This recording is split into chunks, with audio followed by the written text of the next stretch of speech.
বিশ্বনবী চরম বিপদে পড়লে দুটা দোয়া পড়তেন। প্রথম হলো এটা, লা ইলাহা ইল্লা আনতা সুবহানাকা ইন্নী কুনতু মিনাল জালিমিন। এই দোয়াটা আমরা বেশি বেশি পড়ব প্রিয় ভাইরা। রাজি আছেন?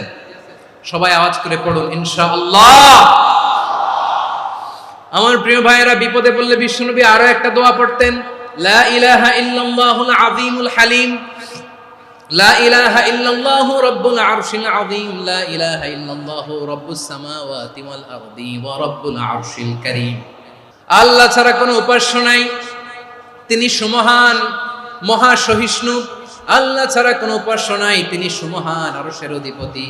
আল্লাহ ছাড়া কোনো উপাস্য নাই, তিনি আকাশের মালিক, জমিনের মালিক, তিনি সুবিশাল আরশের অধিপতি। সুবহানাল্লাহ পড়েন। এই দোয়াটা কেউ যদি পড়ে যদি এর ওসিলা করে দোয়া করে, তাকে বিপদ থেকে মুক্তি দেয় কে?